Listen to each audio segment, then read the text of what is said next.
Magnesium. Magnesium. Magnesium? So, you might be wondering, why did I leave this background this way? Well, that's because today's topic is magnesium. Ayy. So, magnesium can be sourced from dark leafy greens or nuts or foods like that. That's why I left the wallpaper like so. Loads of spinach. Papa would be so proud. Magnesium, magnesium, magnesium. Magnesium can decrease blood pressure by a teensy amount. It also helps decrease the risk of developing type 2 diabetes. And it also, taking higher intakes of magnesium also helps out with bone mineral density. You need magnesium to make stronger bones. It's not just calcium and vitamin D. You also need magnesium and some other minerals and vitamins. But those are later videos. Did I mention that magnesium can also help out with migraines? Uh, I know this is anecdotal, but I like to take my magnesium whenever I have a headache. Definitely take magnesium whenever you have a, or whenever I have a headache. It's some great shit right there. So another one that actually caught me off guard was magnesium is essential for the formation of our genetic material. I thought that was pretty neato. And another really important one, magnesium is it's important for nerve function, and higher levels of magnesium can reduce the frequency and intensity of seizures. Like, if that was the case, why don't we hear about this stuff more often, you know? But anyway, on the opposite end of that, if you take low levels of magnesium, it can cause confusion or fatigue or insomnia, even cramps and low memory or poor memory. Lower levels of magnesium can also contribute to aging and hypertension as well.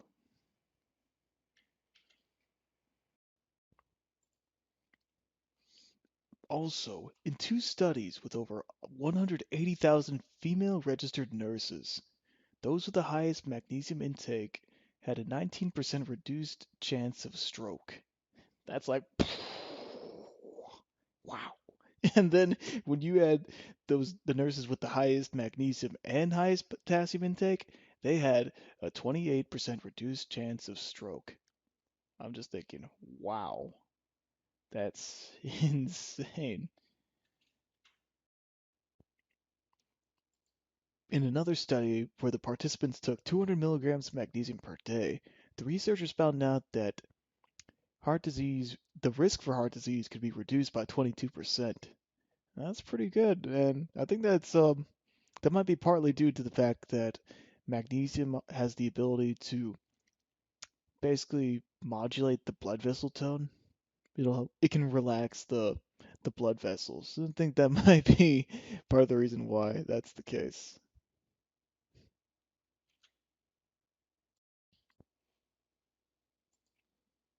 In one meta-analysis conducted over 5 studies, including over 5,000 women and over 6,000 children, or 6,000 babies, I mean, they found out that antenatal magnesium that was given to the pregnant mothers before their children were born reduced the chances of sudden infant death as well as cerebral palsy, or as well as the infants having cerebral palsy. That's pretty cool.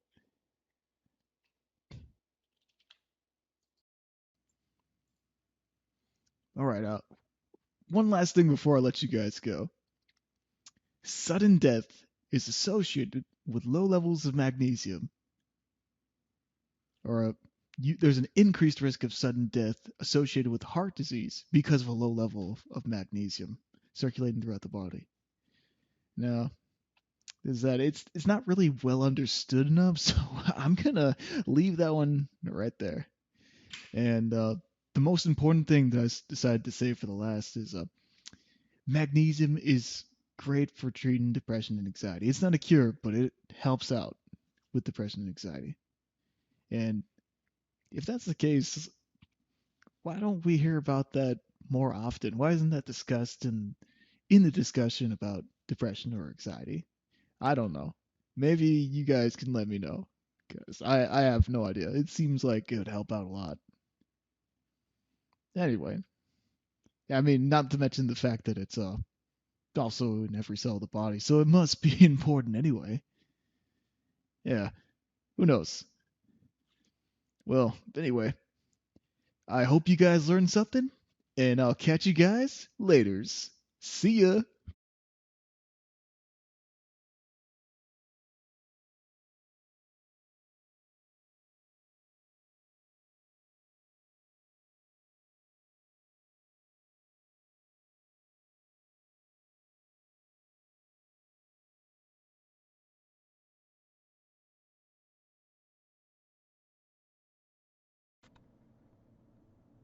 Get some.